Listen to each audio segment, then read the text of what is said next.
8. 사과의 녹색 노이즈 텍스처 제작. 다음으로는 사과의 위아래 부분에 있는 녹색 계열의 패턴을 만들어줄 차례입니다. 이를 위해서는 사과의 굴곡을 따라 위쪽부터 아래까지의 표면 거리를 인식한 후 윗부분과 아랫부분에만 텍스처가 적용되어야 합니다. 먼저 물체의 길이 방향을 따라 흑백의 그라데이션 텍스처를 적용해주는 그라디엔트 텍스처를 만든 후 단축키 컨트롤 T를 클릭하여 좌표계 노드와 매핑 노드가 자동 생성 연결되게 해줍니다.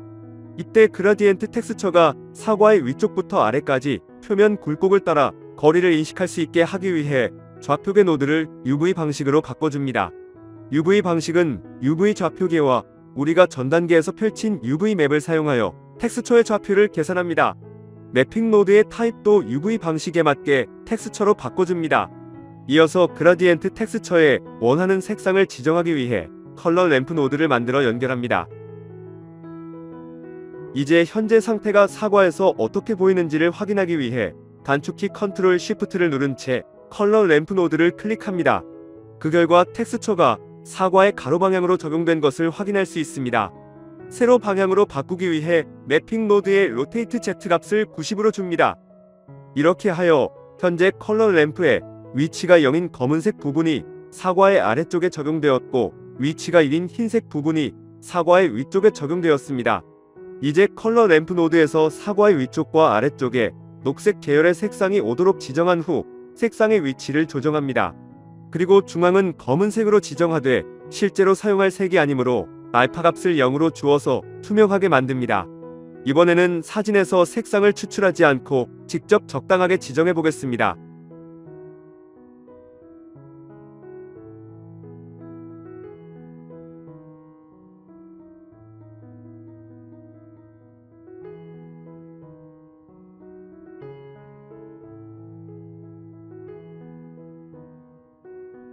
이제 위아래 색상의 노이즈 패턴을 적용하기 위해 노이즈 텍스처를 만들고 단축키 컨트롤 T를 클릭하여 좌표계 노드와 매핑 노드가 생성되면 이 중에 좌표계 노드는 삭제합니다.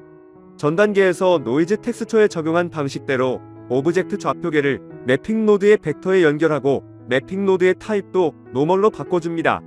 이어서 좌표계 노드의 오브젝트 선택 상자에서 전 단계에서 사용한 좌표계 조정용 물체인 애플 엠프티를 지정합니다. 이제 노이즈가 사과 표면처럼 길게 늘어나게 하기 위해 매핑 노드의 스케일 Z 값을 충분히 늘려줍니다. 예제에서는 20으로 주었습니다. 노이즈 경계의 날카로움을 부드럽게 만들기 위해 노이즈 텍스처의 럭튜네리티 값을 0으로 줍니다.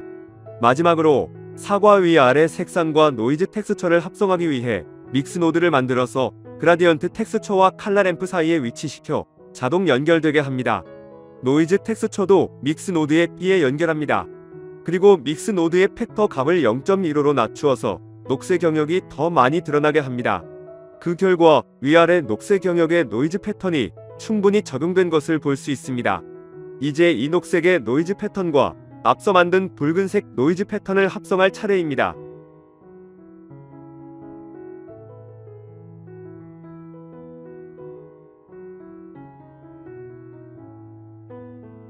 노드를 추가할 공간을 확보하고 믹스 노드를 만들어 준 후 이번에는 색상을 합성할 것이므로 플로트를 컬러로 바꿔줍니다. 그리고 붉은색을 A에 연결하고 녹색을 B에 연결한 후 믹스 노드를 재질의 베이스 컬러에 연결합니다. 전체 결과를 보기 위해 단축키 컨트롤 쉬프트를 누른 채 재질 노드를 클릭합니다.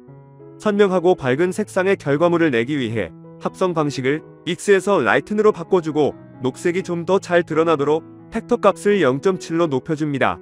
아직 색상이 충분히 선명하지 않지만 이 부분은 나머지 과정을 진행하면서 보충할 것입니다. 9. 사과의 표면 점 텍스처 제작.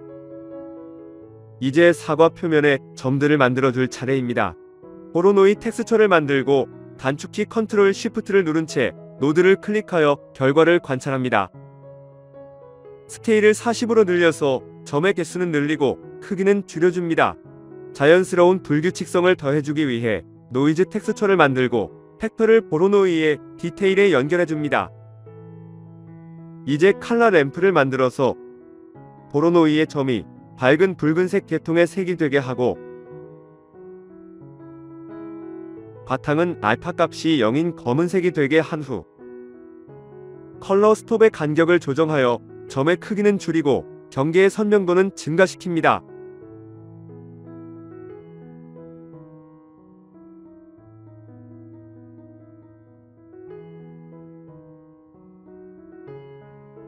이제 앞서 만든 전체 텍스처와 합성하기 위해 믹스 노드를 만들고, 이번에도 색상 합성이므로 플로트를 컬러로 바꾸어 준 후 합성 방식은 라이튼으로 줍니다. 그리고 앞서 만든 전체 텍스처를 A에 연결하고 점들을 B에 연결한 후 점들이 약하게 합성되도록 팩터 값을 0.115로 줄여줍니다. 이 최종 텍스처를 재질의 베이스 컬러에 연결해줍니다. 전체 결과를 보기 위해 단축키 컨트롤 쉬프트를 누른 채 재질 노드를 클릭합니다.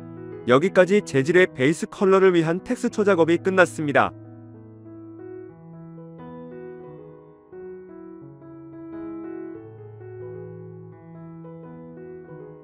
10. 사과의 광택 조정 텍스처 제작.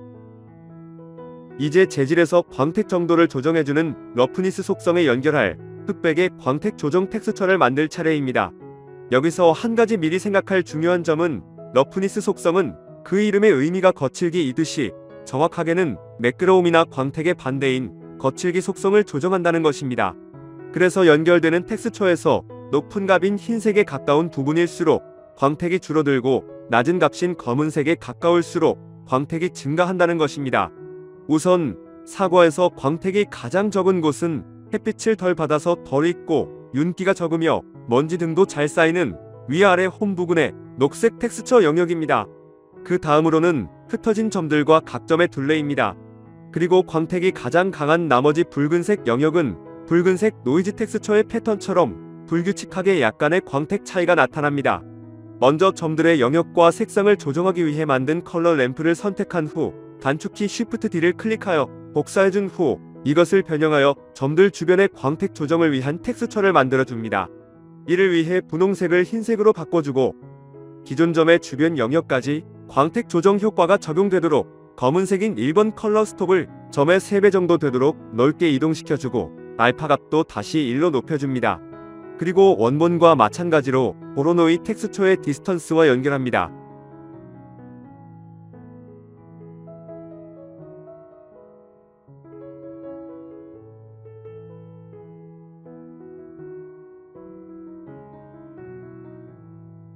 이제 추가로 믹스 노드를 만들어서 붉은색 노이즈 텍스처에 색상 지정 전 단계인 흑백 노이즈 텍스처들을 합성하고 있는 믹스 노드와 방금 만든 점의 광택 조정을 위한 램프 텍스처를 합성합니다.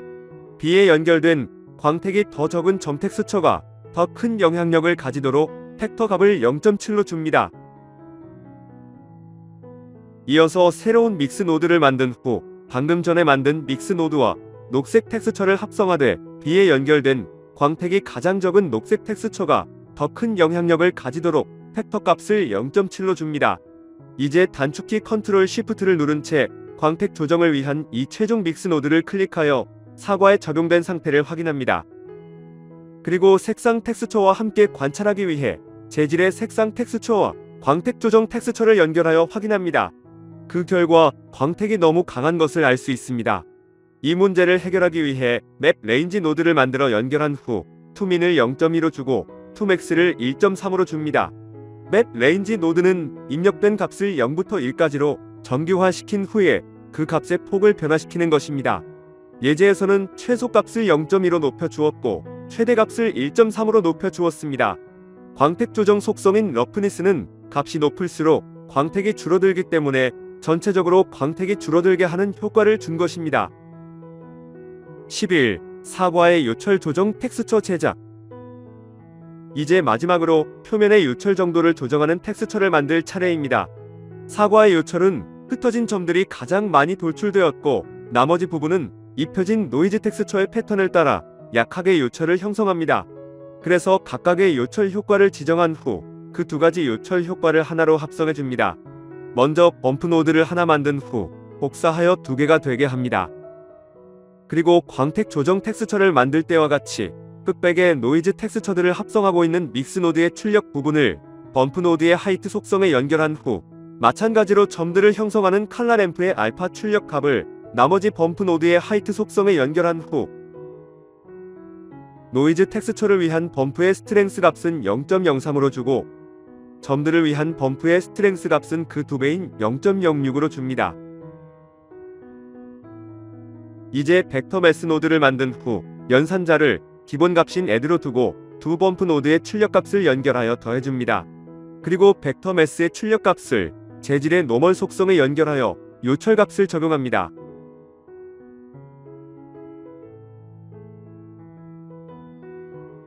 마지막으로 보로노이 텍스처에서 러프니스 값을 0.3으로 낮추어서 보로노이 텍스처의 영향력을 약간 증가시키고 러프네리티 값을 30으로 높여서 점의 디테일을 추가합니다.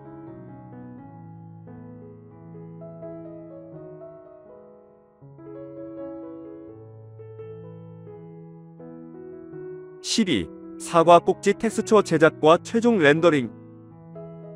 여기까지 사과의 재질 작업을 진행했고 이제 상대적으로 간단한 사과 꼭지 재질 작업을 진행할 차례입니다. 프로퍼티즈 에디터에서 재질 탭을 클릭하고 재질 슬롯 패널에서 사과 꼭지의 기본 재질인 애플탑을 클릭하여 선택합니다. 이제 쉐이더 에디터에 사과 꼭지의 재질 노드와 재질을 물체에 적용하는 재질 출력 노드가 보입니다. 먼저 노이즈 텍스처와 컬러 램프 노드를 만들어줍니다.